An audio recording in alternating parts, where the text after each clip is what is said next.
Story time audio ബുക്സിലേക്ക് എല്ലാവർക്കും സ്വാഗതം. ജോയ്സ് എഴുതിയ കാണാത്ത തീരങ്ങൾ. ഗേറ്റ് തുറന്നിട്ടിരിക്കുകയായിരുന്നു. സന്ദീപ് കാർ വളച്ചെടുത്ത് മുറ്റത്തേക്ക് കയറ്റി. കാർ പോർച്ചിനുള്ളിൽ കൊണ്ടുപോയി കാർ നിർത്തി. ഹെഡ്ലൈറ്റുകൾ അണച്ചു. എൻജിൻ ഓഫ് ചെയ്ത് സ്വിച്ച് കീ എടുത്ത് സീറ്റ് ബെൽറ്റ് വേർപെടുത്തി അവൻ ഡ്രൈവിംഗ് സീറ്റിൽ നിന്നിറങ്ങി.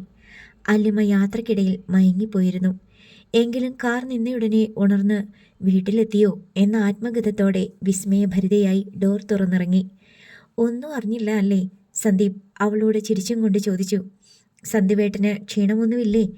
ഒരു പകൽ മുഴുവൻ ഡ്രൈവ് ചെയ്തിട്ടും ക്ഷീണമുണ്ട്, അവൻ പ്രതിവചിച്ചു. ഇനി പോയി കിടന്ന് സുഖമായിട്ടുറങ്ങണം. അങ്കിളെ, നാളെ രാവിലെ കാണാം. പോട്ടെ? അങ്ങനെ ആകട്ടെ. Good night. Good night. പോവുകയാണെന്ന് അല്ലിമയെ കണ്ണു കാണിച്ചിട്ട് സന്ദീപ് മുറ്റത്തോട് നടന്നുപോയി. ഗേറ്റിൽ ചെന്ന് അവൻ തിരിഞ്ഞു നോക്കുന്നത് വരെ അല്ലിമ അവിടെ തന്നെ നിന്നു. ഗേറ്റിൽ നിന്നുകൊണ്ട് അവൻ കൈ ഉയർത്തിക്കാട്ടി. അല്ലിമയും അത് തന്നെ ചെയ്തു. അതിനുശേഷം അവൾ അച്ഛൻ്റെ പിറകെ സിറ്റൗട്ടിൽ ചെന്ന് കയറി. ഡോർബെൽ അടിച്ചിട്ട് കാത്തു നിൽക്കുകയായിരുന്നു രാജഗോപാൽ. വിശാഖ വന്ന് വാതിൽ തുറന്നു. ആഹാ, ഇപ്പോഴാണോ എത്തുന്നേ? എവിടെ പോയതാ? ഞങ്ങൾ സന്ദീപിൻ്റെ ഒരു ബന്ധുവീട്ടിൽ പോയിട്ട് വരികയാ, രാജഗോപാൽ പറഞ്ഞു. അതെന്തിനാ? ഇവളുടെ മാരേജ് ഒരു കരക്കെത്തിക്കണ്ടേ? എന്തെങ്കിലും നടക്കുവോ? നടത്തണം. അമ്മ എവിടെ? കിച്ചണിൽ കാണും. ഇതിലെയൊക്കെ ചുറ്റിത്തിരിയുന്നത് കണ്ടായിരുന്നു. അതും പറഞ്ഞവൻ തിരികെ അവൻ്റേതായ ലോകത്തേക്ക് പോയി. ആ ലോകത്ത് ക്രിക്കറ്റും സിനിമയും ചങ്സും ട്രോളുകളും സംഗീതവും മാത്രമേ ഉള്ളൂ. അച്ഛനും മകളും ലിവിംഗ് റൂം കടന്നപ്പോൾ ശ്രീലക്ഷ്മി എതിരെ വരുന്നത് കണ്ടു. അവൾ രണ്ടുപേരെയും മാറി മാറി നോക്കി. രാവിലെ പോയതാ, തിരിച്ചു വന്ന സമയം. ഇപ്പോഴെങ്കിലും എത്തിയല്ലോ, രാജഗോപാൽ പറഞ്ഞു. പോയിട്ടെന്തായി? ശ്രീലക്ഷ്മി രണ്ടുപേരെയും മാറി മാറി നോക്കി. എല്ലാം ഇവളോട് ചോദിച്ചാൽ മതി, പറഞ്ഞു തരും, രാജഗോപാൽ പറഞ്ഞു. ആ, ഞാനെല്ലാം പറയാം. അല്ലിമ ശ്രീലക്ഷ്മിയുടെ കരം കവർന്നു. വാ. അവൾ കയ്യിൽ നിന്ന് പിടിവിടാതെ റൂമിലേക്ക് കൂട്ടിക്കൊണ്ടുപോയി. അകത്ത് കയറി വാതിൽ അടച്ചു. ഹാൻഡ് ബാഗ് കിടക്കയിലേക്ക് എറിഞ്ഞിട്ട് അവൾ അമ്മയെ കെട്ടിപ്പിടിച്ചു. ആ പിടുത്തം ഏതോ സ്മരണകളുടെ വിവശതയാൽ മുറുകി മുറുകി നിന്നു. ശ്രീലക്ഷ്മി അതിശയത്തിലും ആനന്ദത്തിലും മുഴുകി അനങ്ങാതെ നിന്നു. പിന്നെ അല്ലിമയെ അടർത്തി അവളുടെ മുഖത്തേക്ക് ഉറ്റുനോക്കി. കണ്ണു നിറയെ നീർപ്പോളത്തിളക്കം. എന്തു പറ്റിയടാ? ശ്രീലക്ഷ്മി അവളുടെ നെറ്റി തലോടി. അല്ലിമ അമ്മയെ അണച്ചു പിടിച്ച് നെറ്റിയിലും കണ്ണിലും ഉമ്മ വെച്ചു. വാ, ചോദിക്കട്ടെ. ശ്രീലക്ഷ്മി അവളെ പിടിച്ച് കിടക്കയിൽ കൊണ്ടുചെന്നിരുത്തി. ഇവിടെ വന്നിട്ട് പറയാന്നല്ലേ ഫോൺ വിളിച്ചപ്പോൾ പറഞ്ഞത്? ഞാനും സന്തുവേട്ടനും ഒരൊറ്റ ഫാമിലിയിൽ നിന്ന് വന്നവരാണമ്മേ. എന്നു വെച്ചാ ഞങ്ങളിപ്പോൾ കസിൻസാണ്. അതെങ്ങനെ? സന്തുവേട്ടൻ്റെയും എൻ്റെയും മുത്തശ്ശിമാർ ശരിക്കും ചേച്ചിയും അനുജത്തിയുമാ. ഒരേ തറവാട്ടിൽ ഒരേ അമ്മയ്ക്ക് ജനിച്ച് ഒന്നിച്ച് വളർന്നവരാ. ശ്രീലക്ഷ്മി അത്ഭുതത്തോടെ അവളുടെ മുഖത്തേക്ക് നോക്കിക്കൊണ്ടിരുന്നു. അല്ലിമ താൻ അറിഞ്ഞ വിവരങ്ങളെല്ലാം ശ്രീലക്ഷ്മിയോട് വെളിപ്പെടുത്തി. ഏറ്റവും വലിയ ട്രാജഡി എന്താണെന്ന് വെച്ചാൽ, പോണ്ടിച്ചേരിയിലെ ആശുപത്രിയിൽ വെച്ച് എന്നെ പ്രസവിച്ച മാളവികയും അവരെ സ്നേഹിച്ച ചന്ദ്രബാബു എന്നു പേരുള്ള ബസ് കണ്ടക്ടറും ഇപ്പോൾ ജീവിച്ചിരിക്കാൻ സാധ്യതയില്ലെന്നുള്ളതാ. അവർ രണ്ടുപേരും ഇല്ലേ? ശ്രീലക്ഷ്മി ആകാംക്ഷാഭരിതയായി. ഇല്ലെന്ന് തോന്നുന്നു. മാളവിക എന്ന പേര് പോലും ആരും ഉച്ചരിച്ച് കേട്ടതായി ഓർമ്മയില്ലെന്നാ സന്ദീപേട്ടൻ പറഞ്ഞത്. മാളവികയുടെ അമ്മ മല്ലിക ചിറ്റ സന്ദീപേട്ടൻ്റെ അച്ഛൻ്റെ അമ്മയുടെ അനുജത്തിയായിരുന്നല്ലോ. മല്ലിക ചിറ്റയുടെ വീട്ടിലൊക്കെ സന്ദീപേട്ടൻ പോയിട്ടുണ്ട്. അവിടെയുള്ള മിക്കവരെയും അറിയാം. പക്ഷേ ഈ മാളവികയെ മാത്രം കണ്ടിട്ടുമില്ല, കേട്ടിട്ടുമില്ല. മാളവിക നിന്റെ അമ്മയല്ലേ? ആ ചോദ്യത്തിൽ നഷ്ടദുഃഖത്തിൻ്റെ ഒരു നൂലിഴ കിടക്കുന്നത് അല്ലിമ കണ്ടു. എൻ്റെ അമ്മ ഈ ഇരിക്കുന്ന ശ്രീലക്ഷ്മിയാ. ഈ അമ്മയേക്കാൾ വലിയൊരു അമ്മയൊന്നും ഇനി വരാനില്ല. എനിക്കല്ലാതെ വേറെ ആർക്കും കിട്ടാനും പോണില്ല. എന്നാലും മാളവികയെ കാണാനൊരാഗ്രഹം ഇല്ലേ നിന്റെ മനസ്സിൽ? ഉണ്ട്. എനിക്ക് ജന്മം തന്നയാളല്ലേ. സ്നേഹം തോന്നുന്നുണ്ട്, വല്ലാത്തൊരു സങ്കടവും ഉണ്ട്, അല്ലിമ്മ മനസ്സിലൊളിക്കാതെ പറഞ്ഞു. അവൾ അങ്ങനെയാണെന്ന് ശ്രീലക്ഷ്മിക്കറിയാം. അല്ലിമ്മയെപ്പറ്റി ആദ്യകാലത്ത് പലവിധ സംശയങ്ങളും മനസ്സിലുണ്ടായിരുന്നു. അവൾ എങ്ങനെ ജനിച്ചവളാണ്? അഭിസാരികയുടെ കുഞ്ഞാണോ? അതോ പ്രണയിച്ചൊരുമിച്ച രണ്ട് ആത്മാക്കളുടെ ജീവനിൽ നിന്ന് കുരുത്തതാണോ? അതുമല്ലെങ്കിൽ കാമപൂരണത്തിനായി രൂപപ്പെട്ടു വന്ന ഒരു അവിഹിത ബന്ധത്തിൻ്റെ അവശിഷ്ടമായി അബദ്ധത്തിൽ ജനിച്ചുപേക്ഷിക്കപ്പെട്ടതാണോ? വളർന്നു വരുമ്പോൾ അവൾ ജനിപ്പിച്ചവരുടെ നീച സ്വഭാവങ്ങളിലേക്ക് വഴുതി പോകുമോ? അങ്ങനെ നാനാതരം ആശങ്കകൾ. പക്ഷേ ബാലികപ്രായം കടന്നതോടെ ഒരു കാര്യം തീർച്ചപ്പെട്ടു. നല്ല അച്ചടക്കമുള്ളവളാണ്, അഭിമാനവും ആത്മബോധവും ഉള്ളവളാണ്, സർവോപരി നന്മയും കാരുണ്യവും ഹൃദയത്തിൽ സൂക്ഷിക്കുന്നവളാണ്. എല്ലാ ആശങ്കകളും അതോടെ ദൂരീകരിക്കപ്പെട്ടു. ഇപ്പോൾ എല്ലാത്തിനും ഉത്തരം കിട്ടിയിരിക്കുന്നു. സന്ദീപിൻ്റെ തറവാട്ടിൽ നിന്ന് യാത്ര ആരംഭിച്ചവൾ എന്ത് കാരണം കൊണ്ടാണോ മജിസ്ട്രേറ്റ് ജയദേവൻ നമ്പ്യാർ അല്ലിമയെ തൻ്റെ മകന് യോജിച്ച വധുവല്ലെന്ന് വിധിച്ചത്, അതേ കുടുംബത്തിൻ്റെ പാരമ്പര്യത്തിൽ നിന്ന് ഉത്ഭവിച്ചവൾ. ന്യായാധിപൻ ഇനി അവളെ എങ്ങനെ വിധിക്കും? അവളുടെ കുടുംബവും പാരമ്പര്യവും ജാതകവും ജനതീയതിയും നക്ഷത്രവും അന്വേഷിച്ചുള്ള അയാളുടെ നിശിതമായ നോട്ടം എത്തിച്ചേരുന്നത് അയാളുടെ തന്നെ കാൽച്ചുവട്ടിൽ. ഇനി എന്താണ് മോളെ? ശ്രീലക്ഷ്മി ചോദിച്ചു. അല്ലിമ അവളുടെ മടിയിലേക്ക് തലചായ്ച്ചു കിടന്നു. എനിക്കറിയില്ല. അച്ഛനും സന്ദീപും എന്താ പറയുന്നേ? വലിയൊരു ക്രൈം നടന്നിട്ടുണ്ടെന്ന്. 22 years ബാക്ക് എന്നെ എറിഞ്ഞു കളഞ്ഞത് തന്നെ ക്രൈമാണല്ലോ. മാളവികയുടെ ചരിത്രം പിന്നീട് കാണാനേയില്ല. ചന്ദ്രബാബുവിൻ്റെ കൂടെ കോടതി വിട്ടയച്ച മാളവിക എങ്ങനെ വീണ്ടും ഭാസിയമ്മാമ്മയുടെയും കൂട്ടരുടെയും കസ്റ്റഡിയിലെത്തി? ചന്ദ്രബാബു എവിടെ പോയി? മർഡർ നടന്നിട്ടുണ്ടാകുമെന്ന സന്ദീപേട്ടൻ പറയുന്നത്. അല്ലെങ്കിൽ ഇപ്പോൾ അവരെല്ലാം ഇത്രയ്ക്ക് അലർട്ടാവേണ്ട ആവശ്യമില്ലല്ലോ. ദൈവമേ, എന്തൊക്കെയാണോ? അന്വേഷണം ഇവിടങ്ങ് നിർത്തിയാലോ മോളെ? ജഡ്ജി അദ്ദേഹത്തിന് ബോധ്യപ്പെടുത്തി കൊടുക്കണ്ടേ എൻ്റെ തായ്വേരെവിടെയാണെന്ന്, അത് അദ്ദേഹത്തിൻ്റെ കുടുംബത്തിൽ തന്നെയാണെന്ന്. കൂടുതൽ വെളിപ്പെടുത്താൻ പോയാൽ സന്ദീപിൻ്റെ കുടുംബക്കാർക്കല്ലേ ക്ഷീണം? സന്ദീപേട്ടൻ പറഞ്ഞത് എല്ലാം വെളിച്ചത്ത് കൊണ്ടുവരണമെന്ന പാവപ്പെട്ട ഒരു ബസ് കണ്ടക്ടറെയും അയാളെ സ്നേഹിച്ച ഒരു പെണ്ണിനെയും ആ കുടുംബക്കാരെല്ലാം കൂടി കുരുതി കൊടുത്തതാണെങ്കിൽ അതെല്ലാം മാന്തിയെടുത്ത് പോസ്റ്റ്മോർട്ടം നടത്തണമെന്ന അച്ഛനും അതിന് സപ്പോർട്ടാണോ? അച്ഛൻ ഒരു പടിയും കൂടി മുന്നിലാ. ശ്രീലക്ഷ്മി ആശങ്കയുടെ മൂളി. ഒന്നും വേണ്ടായിരുന്നെന്ന് തോന്നുന്നുണ്ടോ അമ്മയ്ക്ക്? തെല്ലിട ആലോചിച്ചിട്ടാണ് ശ്രീലക്ഷ്മി മറുപടി പറഞ്ഞത്. ഇല്ല, വിധി പോലെ നടക്കട്ടെ. അവർ മകളുടെ ശിരസിൽ തലോടിക്കൊണ്ട് അജ്ഞാത വിധിയിലേക്ക് ആശങ്കയോടെ നോക്കിയിരുന്നു. മണിമലയിൽ നിന്ന് തിരിച്ചെത്തിയ ഉടൻ തന്നെ സന്ദീപ് കിഷോറിനെ വിളിച്ചിരുത്തി വിവരങ്ങളെല്ലാം വിശദമായി പറഞ്ഞു കേൾപ്പിച്ചു. സുധാകരൻ നായരുമായി വിഷയം ചർച്ച ചെയ്തു. ഇപ്പോൾ നിൽക്കുന്നിടത്ത് വെച്ച് അന്വേഷണം അവസാനിപ്പിക്കാനായിരുന്നു സുധാകരൻ നായരുടെ ഉപദേശം. കിഷോർ അതിനെ ശക്തിയുക്തം എതിർത്തു. ഇതിൻ്റെ പിന്നിലെ ക്രിമിനൽസ് രക്ഷപ്പെട്ടോട്ടെന്നോ? അത് പറ്റില്ല അച്ഛൻ, ഒരു നീതിബോധവും ഇല്ലാതെ സംസാരിക്കല്ലേ. വേരുമാന്തിപ്പോയാൽ സന്ദീപിന് തന്നെയാണ് കേട്. അതുകൊണ്ടാ പറയുന്നേ. അത് ഞാൻ സഹിച്ചു അങ്കിളെ, സന്ദീപ് പറഞ്ഞു. ഇനി എന്ത് ചെയ്യാനാ ഉദ്ദേശം? അന്വേഷണം തുടരണം. എങ്ങനെ? എവിടെ ചെന്ന്? നിന്റെ അച്ഛൻ്റെ ഫാമിലി നീ വിചാരിക്കുന്ന പോലെയല്ല. മണിമലയിലെ പ്രബലന്മാരാണ്, പണത്തിൻ്റെ ശക്തി കൊണ്ട് എന്ത് നടത്തുന്നവർ. മാളവികയെയും ചന്ദ്രബാബുവിനെയും ആരുമറിയാതെ വകവരുത്തിയതാണെങ്കിൽ എന്താ അതിനർത്ഥം? അതിനുള്ള ആളും അർത്ഥവും അവർക്കുണ്ടെന്നല്ലേ? പണത്തിനെ വെല്ലുന്നൊരു ശക്തി ലോകത്തില്ല മോനെ. ഉണ്ടെങ്കിലേ അതിൻ്റെ പേരാണ് സത്യം. ആ സത്യമാണ് അങ്കിളിൻ്റെ ഈ വീട്ടിൽ കൊണ്ടുവന്ന് നിർത്തി അല്ലിമയെ എനിക്ക് കാണിച്ചു തന്നത്. ആ സത്യമാണ് അല്ലിമ രാജഗോപാലൻ അങ്കിളിൻ്റെ മകളല്ലെന്ന് ആ അച്ഛനെ കൊണ്ടും അമ്മയെ കൊണ്ടും പറയിപ്പിച്ചത്. ആ സത്യമാണ് എൻ്റെ അച്ഛനെ കൊണ്ട് അല്ലിമയുടെ ജാതകം അന്വേഷിപ്പിച്ചതും വിട്ടുവീഴ്ചയില്ലാത്ത നിലപാടെടുപ്പിച്ചതും. ആ സത്യമാ എന്നെയും കിഷോറിനെയും പോണ്ടിച്ചേരിയിലേക്ക് വിളിച്ചതും സോഫിയ എന്ന നേഴ്സിനെ പരിചയപ്പെടുത്തിയതും. സന്ദീപ് വീറോടെ പറഞ്ഞു വരുന്നതിനിടയിൽ സുധാകരൻ നായർ ഇടപെട്ടു. സോഫിയ? ആ പെണ്ണും കിച്ചും തമ്മിൽ എന്താ ഇടപാട്? ആ, സന്ദീപ് കൈമലർത്തി. നിനക്കറിയില്ലേ? എന്താ കിച്ചു? സന്ദീപ് നിഷ്കളങ്കത ഭാവിച്ചുകൊണ്ട് ചോദിച്ചു. ഒന്നും അറിയാത്ത പോലെ അഭിനയിക്കല്ലേ സന്ദീപേട്ട. നമ്മളല്ലേ ആ പെങ്കുച്ചിൻ്റെ പണി കളയിച്ചത്. ആ, അത് ശരിയാ. ഇവൻ്റെ പ്രധാന ജോലി ഇപ്പോൾ അവൾക്ക് വേണ്ടി ജോലി അന്വേഷിക്കല. എനിക്ക് പരിചയമുള്ള ഹോസ്പിറ്റലുണ്ടോ, ഡോക്ടേഴ്സ് ഉണ്ടോ എന്നൊക്കെയാ ഇപ്പം അന്വേഷണം. നമുക്കൊരു ബാധ്യതയില്ലേ സന്ദീപേട്ട? സത്യം പറഞ്ഞ അല്ലിമയ്ക്ക് വേണ്ടിയാ അവളുടെ പണി കളയേണ്ടി വന്നത്. അത് കിച്ചു പറഞ്ഞത് സത്യമാ അങ്കിളെ. നമ്മൾ അവൾക്ക് ജോലി സംഘടിപ്പിച്ചു കൊടുക്കണം. അത് നമ്മുടെ കടമയാ. സന്ദീപ് കിഷോറിനെ പിന്താങ്ങി. ഇത് പിന്നീട് വലിയ കുഴപ്പമാകുമോ? സുധാകരൻ നായർ സന്ദീപിൻ്റെ മുഖത്തേക്കാണ് ചോദ്യമിട്ടത്. സന്ദീപ് കിഷോറിനെ നോക്കി. അവന് കൂസലൊന്നുമില്ല.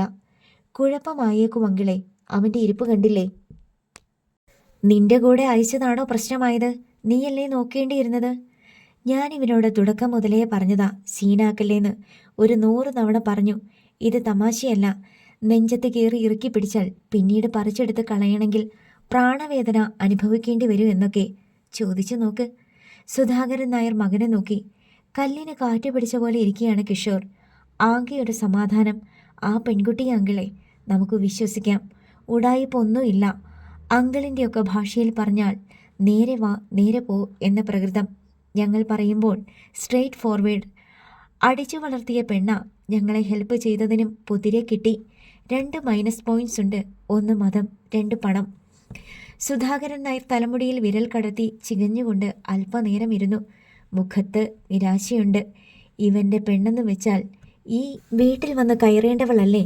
ഈ വീട് ഏറ്റെടുക്കേണ്ടവളല്ലേ?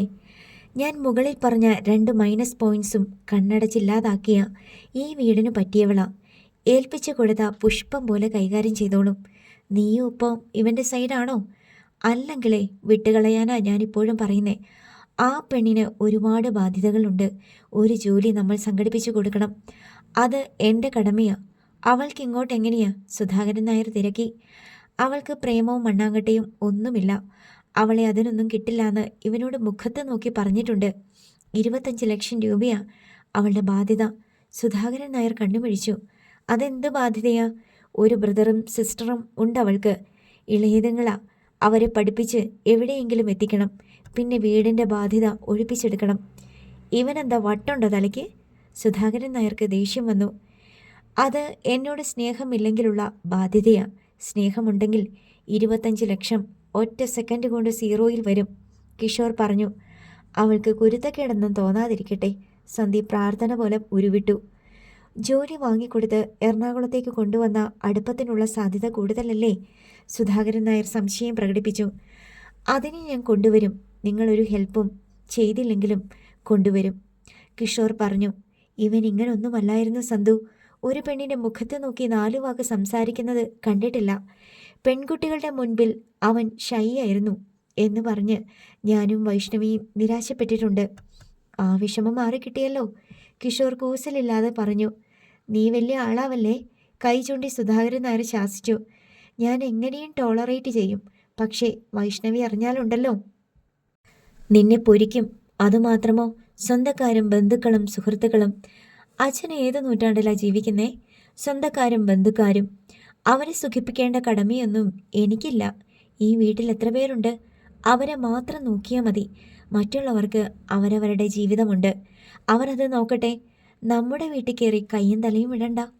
അതെനിക്കിഷ്ടപ്പെട്ടു. അവൻ പറഞ്ഞത് കറക്റ്റല്ലേ അങ്കിളെ? സന്ദീപ് ചോദിച്ചു. ഇതാണ് ഞാൻ പറഞ്ഞത്, നീ ഇവൻ്റെ സൈഡാണെന്ന്. ഒരാളൊരു ശരി പറയുമ്പോൾ നമ്മൾ അത് അംഗീകരിക്കണ്ടേ അങ്കിളെ? ഞാൻ ഇതിനോട് അനുകൂലിച്ചെന്ന് നിങ്ങൾ രണ്ടുപേരും വിചാരിക്കണ്ട.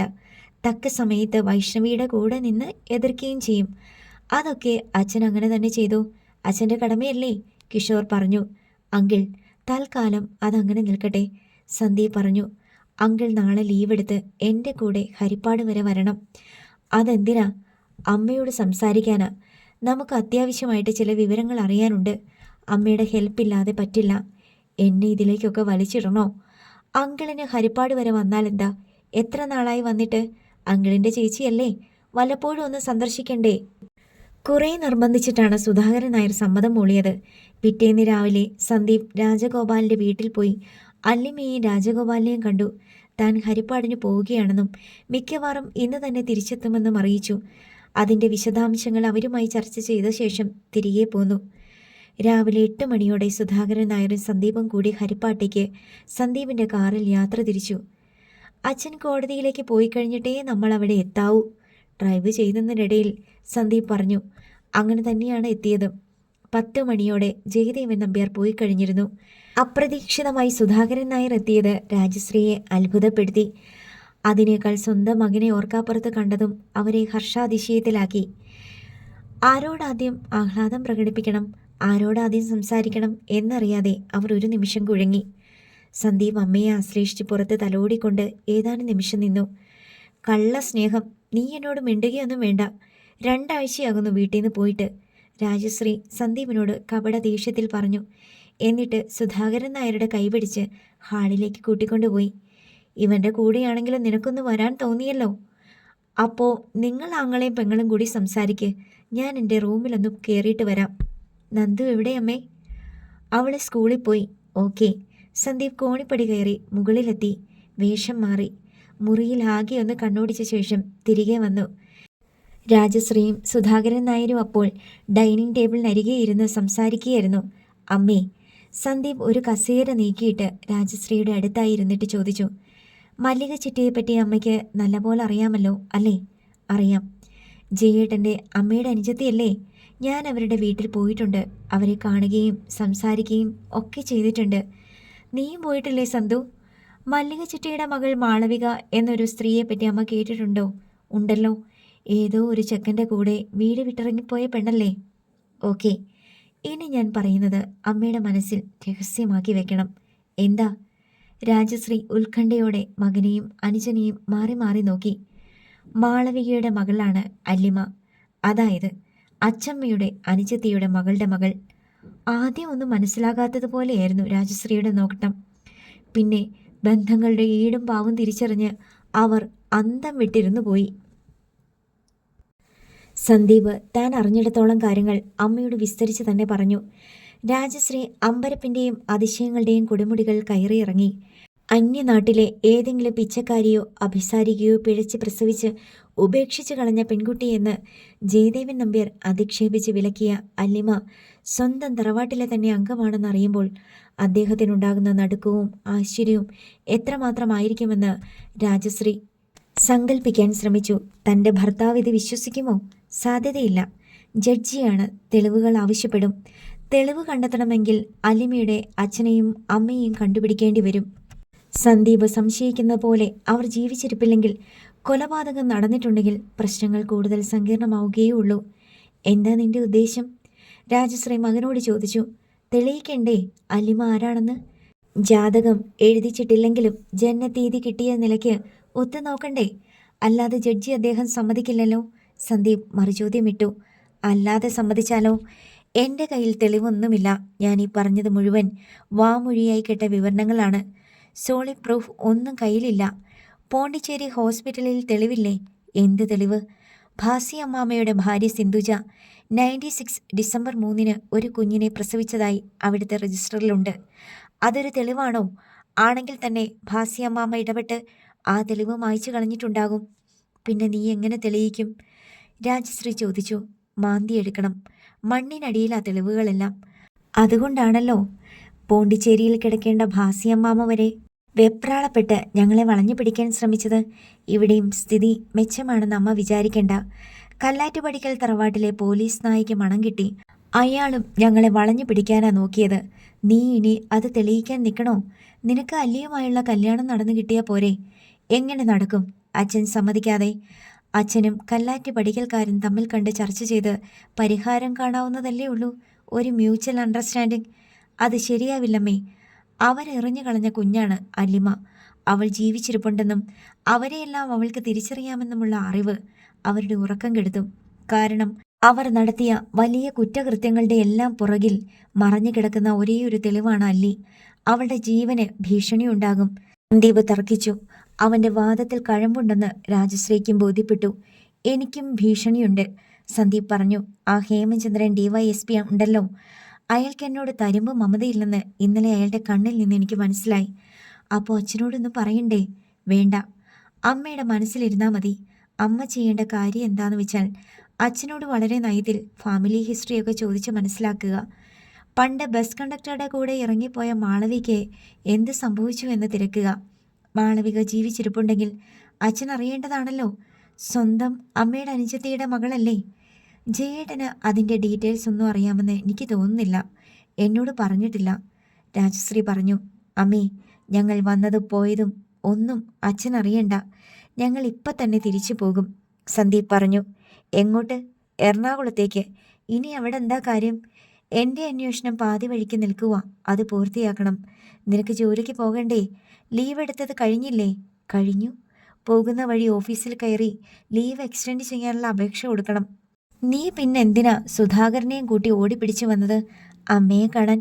അമ്മയെങ്കിലും സത്യങ്ങൾ അറിഞ്ഞിരിക്കണമെന്ന് തോന്നി. അതുമാത്രമല്ല, കല്ലാറ്റുപടിക്കൽ നിന്ന് അച്ഛൻ്റെ അടുത്ത് പ്രഷർ വരാൻ സാധ്യതയുണ്ട്. എന്ത് പ്രഷർ? എനിക്ക് കടിഞ്ഞാണിടാൻ. എൻ്റെ അന്വേഷണം എന്തിനാണെന്ന് അവർ അച്ഛൻ്റെ അടുത്ത് അന്വേഷിക്കും. അച്ഛനൊന്നും ഓർക്കാതെ അല്ലിയുടെ കാര്യം അവരോട് പറഞ്ഞു തിരിക്കും. അത് അവൾക്ക് മാത്രമല്ല എനിക്കും ഭീഷണിയായിട്ട് വരും. ഷോ, എന്തൊക്കെ പ്രശ്നങ്ങളാ! നീ ആ പെണ്ണിനെ വിട്ടുകളഞ്ഞിരുന്നെങ്കിൽ അതായിരുന്നു നല്ലത്. അവൾ അവരുടെ മകളായിട്ട് ജീവിച്ചേനെ. ആരും ഒന്നും അറിയാൻ പോകുന്നില്ലായിരുന്നു. ഫെയ്റ്റ് എന്ന് പറയുന്നൊരു സംഗതി ഉണ്ടമ്മേ, വിധി.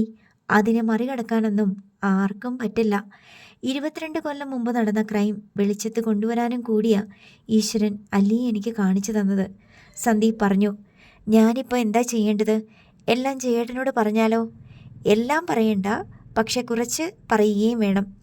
അതായത് അല്ലിയുടെ ജന്മരഹസ്യമൊന്നും അമ്മ പൊട്ടിക്കണ്ട. ഞാനിപ്പോഴും ഒരെത്തും പിടിയും കിട്ടാതെ അലയുകയാണെന്ന് പറഞ്ഞേക്കണം.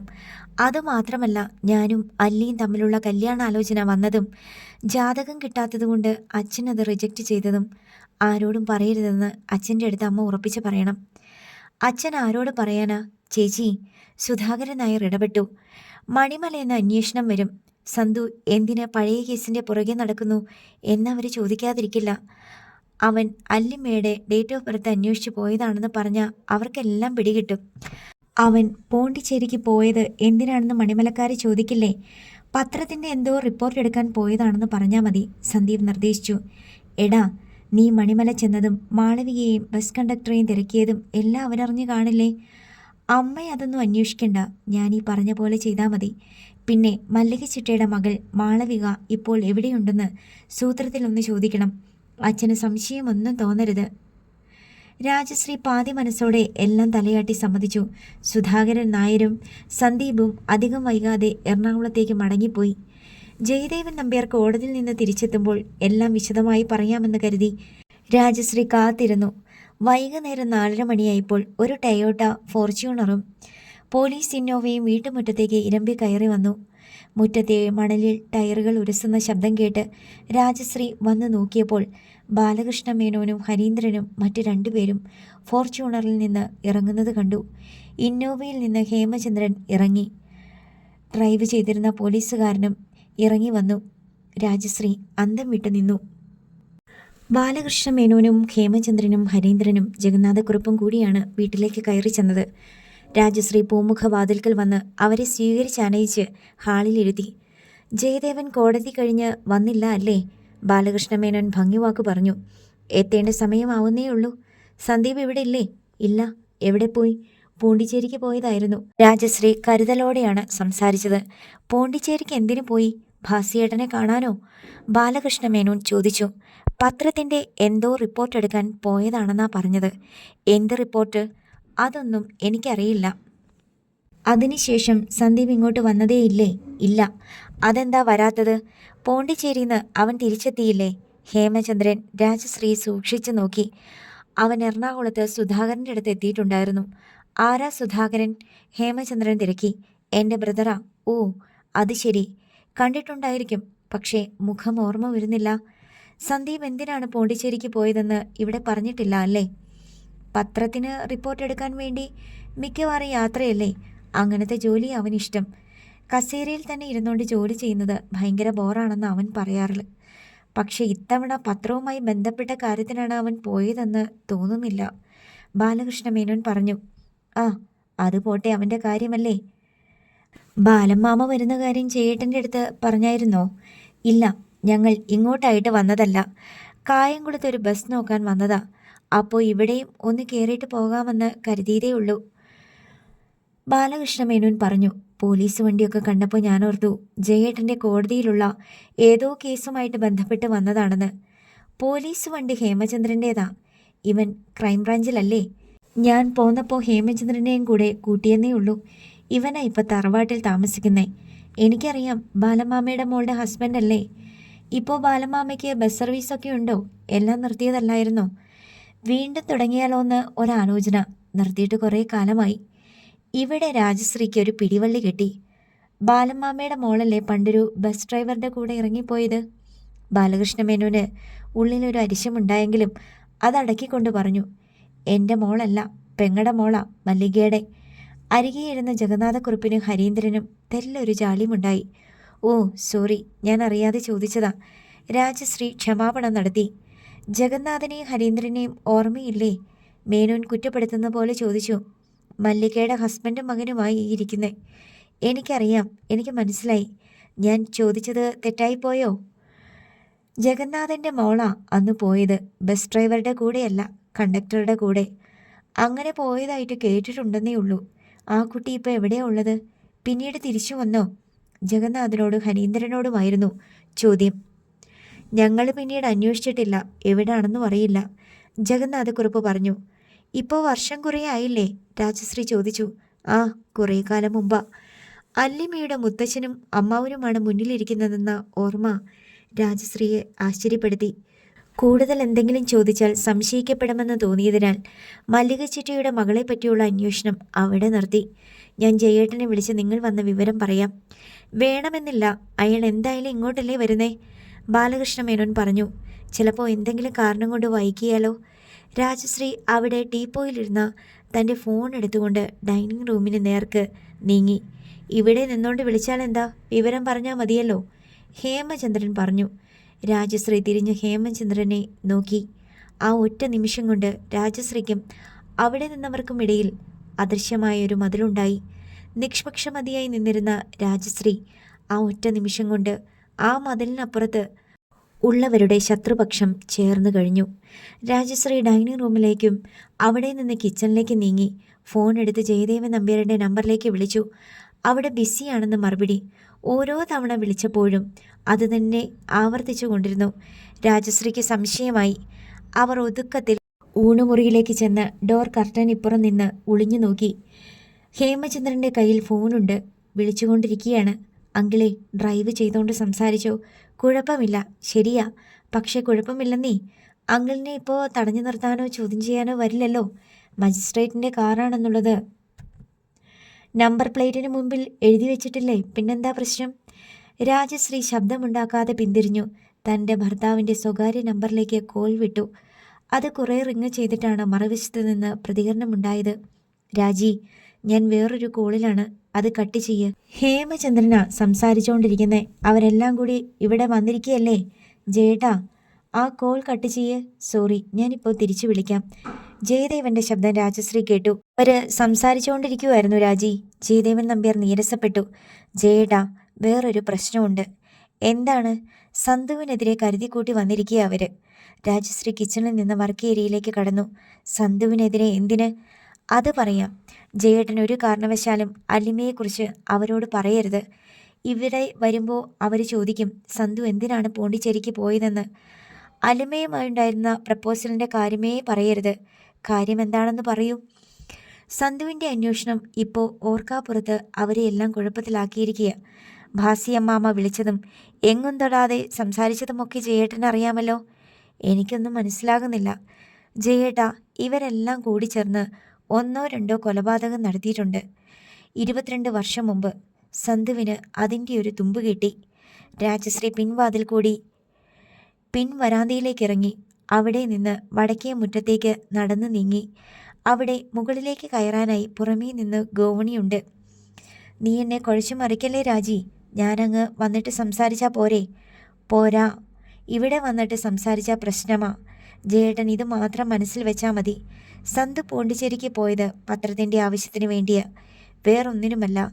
അല്ലാതെ നമുക്ക് വേറൊന്നും അറിയില്ല. രാജശ്രീ കോണിപ്പടി പാതിയോളം കയറി ലാൻഡിങ്ങിലെത്തിയിരുന്നു. വർക്ക് ഏരിയയിൽ നിന്ന് തുറന്ന പിൻവരാന്തയിലേക്ക് ഒരാൾ ഇറങ്ങുന്നത് രാജശ്രീ കണ്ടു. ഹേമചന്ദ്രൻ. ദേഷ്യം രാജശ്രീയുടെ കണ്ണിലേക്ക് ഇരച്ചു കയറി. താൻ എന്താണ് സംസാരിക്കുന്നതെന്ന് കേൾക്കാൻ വേണ്ടി എത്തിയതാണെന്ന് അവർ ഊഹിച്ചു. ഓക്കെ, അത് ഞാൻ സമ്മതിച്ചു. ഏതോ കൊലപാതകത്തിൻ്റെ കാര്യം നീ പറഞ്ഞല്ലോ, അതെന്താണ്? ആര് കൊന്നു? ആരെ കൊന്നു? ജേട്ടാ, മല്ലിക ചിറ്റയുടെ മോൾ മാളവിക ഒരു ബസ് കണ്ടക്ടറുടെ കൂടെ പോയില്ലേ കുറേ വർഷങ്ങൾക്ക് മുമ്പ്? ആ മാളവിക, ആ ബസ് കണ്ടക്ടർ. ഇപ്പോൾ ഇത്രയും മതി. ബാക്കി ജയേട്ടൻ ഇവിടെ വന്ന ശേഷം നമുക്ക് പ്രൈവറ്റായിട്ട് സംസാരിക്കാം. മാളവികയെ പറ്റി അവരിൽ നിന്ന് കിട്ടാവുന്നത്രയും വിവരങ്ങൾ കളക്ട് ചെയ്താൽ അത്രയും നന്ന്. ഇപ്പോൾ എവിടെ എത്തി? തോട്ടപ്പള്ളി കഴിഞ്ഞു. ശരി, ധൃതി വേണ്ട, പതുക്കെ വന്നാൽ മതി. ഓക്കെ.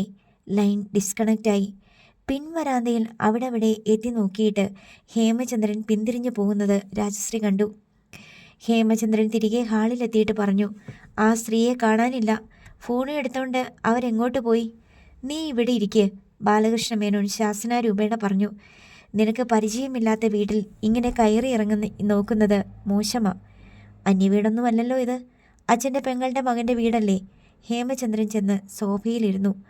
അല്പം കഴിഞ്ഞ് രാജശ്രീ ഡൈനിങ് റൂമിൻ്റെ വാതിൽക്ക വന്നു. കുടിക്കാൻ എന്താ വേണ്ടത്? ചായ, കോഫി, അല്ലെങ്കിൽ ലെമൺ ജ്യൂസ്? ചായ എടുത്തോളൂ, ബാലകൃഷ്ണമേനോൻ പറഞ്ഞു. രാജശ്രീ ചായ ഇട്ട് കൊടുത്തു.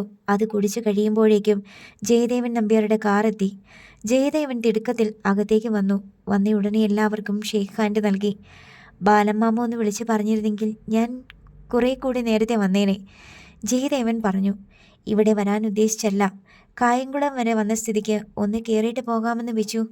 ഓ ശരി. ഹേമചന്ദ്രൻ ഇപ്പോൾ എവിടെയാ? കാഞ്ഞിരപ്പള്ളിയിലാണോ? എന്നെ ക്രൈംബ്രാഞ്ചിലോട്ട് തട്ടി. കോട്ടയത്താ, ഹേമചന്ദ്രൻ പറഞ്ഞു. മല്ലിക ചിറ്റയെ കണ്ടിട്ട് കുറേ നാളായി. സുഖമായിട്ടിരിക്കുന്നോ? ജഗന്നാഥനോടും ഹരീന്ദ്രനോടുമായി ജയദേവൻ ചോദിച്ചു. താൻ മണിമലയ്ക്കൊന്നും വരാറില്ലല്ലോ. ഒരു കല്യാണത്തിന് ക്ഷണിച്ചാൽ പോലും തന്നെ കിട്ടില്ല, ജഗന്നാഥക്കുറുപ്പ് പറഞ്ഞു. ഓരോ തിരക്കിൽപ്പെട്ടു പോകുന്നതാ. പിന്നെ ദൂരം. തൻ്റെ മോനിപ്പോൾ ആലപ്പുഴ പത്രം ഓഫീസിലല്ലേ വർക്ക് ചെയ്യുന്നേ? ബാലകൃഷ്ണമേനോൻ ചോദിച്ചു. അതെ, ആലപ്പുഴ തന്നെയാ. ഈയിടെ പോണ്ടിച്ചേരിയിലോ മറ്റോ ഉണ്ടായിരുന്നെന്ന് കേട്ടു. ഭാസിയേട്ടനാ പറഞ്ഞത്. അവൻ പത്രത്തിന് വേണ്ടി എന്തോ റിപ്പോർട്ട് തയ്യാറാക്കാൻ പോയതാ. ശരിക്കും എന്താ അവൻ്റെ ഉദ്ദേശ്യം? ആ ചോദ്യം ഹേമചന്ദ്രൻ്റേതായിരുന്നു. എന്താ ഹേമചന്ദ്ര? അല്ല, അവനോടൊന്ന് പറയണം, നമ്മളെ ഉപദ്രവിക്കരുതെന്ന്. ഞങ്ങൾ ആരെങ്കിലും നിങ്ങൾക്ക് എന്തെങ്കിലും ശല്യവുമായി വന്നിട്ടുണ്ടോ? ജഗന്നാഥക്കുറുപ്പ് ചോദിച്ചു. അതിനിപ്പോൾ എന്തുണ്ടായി? കഴിഞ്ഞ ദിവസം അവൻ രണ്ടുപേരെയും കൂട്ടി ഞങ്ങളുടെ വീട്ടിൽ വന്നു. മണിമലയിലോ? അതെ, ബാലകൃഷ്ണമേനോൻ തുടർന്നു. BSNL ജോലിയുള്ള 2 പേരാണെന്ന് പറഞ്ഞ് വീട്ടിലെത്തി ലാൻഡ് ഫോൺ നമ്പറുകളും മൊബൈൽ നമ്പറുകളും വാങ്ങി. ബാലമ്മാമ്മയ്ക്ക് അവനോട് ചോദിക്കാമായിരുന്നില്ല എന്താ കാര്യമെന്ന്? ജയദേവൻ ചോദിച്ചു. ഞാൻ വീട്ടിലില്ലായിരുന്നു. അതുമാത്രമല്ല, സന്ദീപ് വീട്ടിലേക്ക് വരാതെ ഗേറ്റിന് വെളിയിൽ കാറിനകത്തിരുന്നു. അല്ലാറ്റുപടിക്കലെ ഗേറ്റിൽ വന്നിട്ട് വീട്ടിൽ കയറാതെയും പറയാതെയും തിരിച്ചു പോവുക. എന്താ അതിൻ്റെ അർത്ഥം? ലാൻഡ് ഫോൺ നമ്പറുകൾ വാങ്ങാൻ 2 പേരെ അയച്ചിട്ട് ചെയ്ത ആ പണി ഒരുതരം സ്പൈവർക്കല്ലേ ജയദേവൻ? തൻ്റെ മകന് അതിൻ്റെ ആവശ്യമുണ്ടോ? ബാലകൃഷ്ണമേനോൻ ചോദിച്ചു. എനിക്കറിയില്ല, ഞാൻ അവനെ കണ്ടിട്ട് തന്നെ 2 ആഴ്ചയാകുന്നു. വേറൊരു കാര്യം കൂടി ചെയ്തിട്ടാ അവൻ അവിടെ നിന്ന് പോകുന്നത്, ഹേമചന്ദ്രൻ പറഞ്ഞു. മല്ലിക ചിറ്റയുടെ മകൾ മാളവിക ഒരു ബസ് കണ്ടക്ടറോടൊപ്പം ഇറങ്ങിപ്പോയ ചരിത്രമൊക്കെ താങ്കൾക്കും അറിയാമല്ലോ. സന്ധ്യം മണിമലയിലെ അവരുടെ വീട് അന്വേഷിച്ചു പോയി. എന്താ അവൻ്റെ ഉദ്ദേശം? ജയദേവനൻ ചിന്താക്കുഴപ്പത്തിലായി. അല്ല, അതുകൊണ്ട് നിങ്ങൾക്ക് എന്തെങ്കിലും കുഴപ്പമുണ്ടോ? ഉണ്ട്. അതുകൊണ്ടല്ലേ ഞങ്ങൾ ഇത്രയ്ക്ക് സ്ട്രോങ് ആയിട്ട് പറയുന്നേ? അവന് നിങ്ങളെ ഉപദ്രവിക്കണമെന്ന ഒരാഗ്രഹവും കാണില്ല. ഇല്ലായിരിക്കും. അല്ലെങ്കിൽ ഉണ്ടെന്ന് തന്നെ ഇരിക്കട്ടെ. ആവശ്യമില്ലാത്ത കാര്യത്തിൽ കയറി ഇടപെട്ടാൽ ഞങ്ങളും പ്രതികരിക്കും. വെറുതെ എന്തിനാ തീക്കൊള്ളി കൊണ്ട് തല ചൊറിയുന്നതെന്ന് അവനോടൊന്ന് ചോദിച്ചേക്കണം. ബാലകൃഷ്ണമേനോന്റെ സ്വരത്തിൽ കലർന്ന ഭീഷണി ജയദേവന് ഇഷ്ടപ്പെട്ടില്ല. മല്ലിക ചിറ്റയുടെ മകളെ കല്യാണം കഴിച്ചവൻ്റെ വീടന്വേഷിക്കുന്നത് നിങ്ങൾക്കെങ്ങനെയാ ഉപദ്രവമായിട്ട് വരുന്നേ? വരും. അതുകൊണ്ട് തന്നെയാ പറഞ്ഞത്. മാളവികയെന്നോ മറ്റോ അല്ലായിരുന്നോ ആ പെൺകുട്ടിയുടെ പേര്? അവർ പഠിച്ചുകൊണ്ടിരുന്ന കാലത്ത് ഞാനവിടെ വരുമ്പോൾ ജയേട്ടാന്നും വിളിച്ച് എൻ്റെ അടുത്ത് വരുമായിരുന്നു, ജയദേവൻ നമ്പ്യാർ പറഞ്ഞു. ആരും അതേപ്പറ്റി സംസാരിക്കാൻ ഇഷ്ടപ്പെടാത്ത പോലെ മൗനമായിരുന്നു. മാളു ഇപ്പോൾ എവിടെയാ? മണിമല തന്നെ ഉണ്ടോ? അവൾക്കിപ്പോൾ കല്യാണപ്രായമായ മക്കളൊക്കെ ഉണ്ടാവുമല്ലോ. അവൾ വീട്ടിൽ വിട്ടിറങ്ങിയ ശേഷം അവളെപ്പറ്റി ഒരു വിവരവും എനിക്കറിയില്ല. ആരും പറഞ്ഞിട്ടുമില്ല. ഞങ്ങൾക്കും അറിയില്ല അവൾ എവിടെയാണെന്ന്. മണിമലയിൽ നിന്ന് പീരുമേട്ടിലേക്കോ മറ്റോ പോയെന്ന് കേട്ടിരുന്നു. പിന്നെ വിവരമൊന്നുമില്ല. ഇനി അഥവാ സന്തു മാളുവിനെയും അവളുടെ ഭർത്താവായ ബസ് കണ്ടക്ടറെയും അന്വേഷിച്ചു വന്നതാ തന്നെയാണെന്നിരിക്കട്ടെ, നിങ്ങൾക്കെന്താ കുഴപ്പം? പഴയ കഥകളൊക്കെ ഞങ്ങൾ മറന്നതാ. അത് പിന്നെയും മാന്തി എടുത്തുകൊണ്ട് വരുന്നത് ഞങ്ങൾക്കിഷ്ടമല്ല. സ്വന്തം കുടുംബക്കാർക്കിട്ട് തന്നെ പണിയണമെന്ന് അവനെന്താ ഇത്ര നിർബന്ധം? ഹേമചന്ദ്രൻ അമർഷത്തോടെ ചോദിച്ചു. അവനത് മനഃപൂർവ്വം ചെയ്യുന്നതായിരിക്കില്ല. പത്രത്തിലെ ജോലിയുമായി ബന്ധപ്പെട്ടിട്ടുള്ള കാര്യമായിരിക്കാം. സ്വന്തം കുടുംബമാണെന്നറിയുമ്പോൾ അതിൽ നിന്ന് പിന്മാറണ്ടേ? അത് ഞാൻ അവനോട് സംസാരിക്കാം. ജയദേവൻ ഇതിൽ മനസ്സറിവൊന്നുമില്ലല്ലോ അല്ലേ? ബാലകൃഷ്ണമേനോൻ ചോദിച്ചു. എനിക്കെന്ത് കാര്യം? മണിമലയിൽ എനിക്ക് യാതൊരുവിധ നിക്ഷിപ്ത താല്പര്യങ്ങളുമില്ല. ഭാസിയേട്ടനും കുറച്ച് മനശല്യം ഉണ്ടാക്കിയിട്ടാ സന്ദീപ് പോന്നത്. അത് ഭാസിയേട്ടൻ വിളിച്ച് പറഞ്ഞു കാണുമല്ലോ. എന്തോ പറഞ്ഞു, എനിക്കൊന്നും മനസ്സിലായില്ല. എൻ്റെ ന്യായമായ ഒരു സംശയം ഞാൻ ചോദിച്ചോട്ടെ? ഇതിലെവിടെയെങ്കിലും ഒരു ക്രൈം നടന്നിട്ടുണ്ടോ? ഹേമചന്ദ്രനും ഹരീന്ദ്രനും പരസ്പരം നോക്കി. അതെന്താ അങ്ങനെ ചോദിക്കാൻ? നിങ്ങളുടെ ടോട്ടൽ കോൺവെർസേഷനിൽ നിന്ന് എനിക്ക് അതിൻ്റെ ഒരു സൂചന കിട്ടി. ഞാനൊരു മജിസ്ട്രേറ്റ് അല്ലേ? എത്രയൊക്കെ കേസുകൾ എൻ്റെ മുന്നിൽ വന്നു പോകുന്നു. നിങ്ങളൊരു മർഡർ നടത്തിയിട്ടുണ്ടല്ലേ? വെട്ടിത്തുറന്നുള്ള ആ ചോദ്യം അപ്രതീക്ഷിതമായിരുന്നു. ബാലകൃഷ്ണമേനോനടക്കം 4 പേരും പകച്ചിരുന്നു പോയി. ആരെയാ നിങ്ങൾ കൊന്നത്? ബസ് കണ്ടക്ടറെയോ അതോ മല്ലികച്ചിട്ടയുടെ മകളെയോ? അതുമല്ലെങ്കിൽ രണ്ടുപേരെയുമോ? ജയദേവൻ നമ്പ്യാരുടെ ചോദ്യം രാജശ്രീയെ കൂടി ഞെട്ടിച്ചു കളഞ്ഞു. അടുത്ത ഭാഗം നാളെ.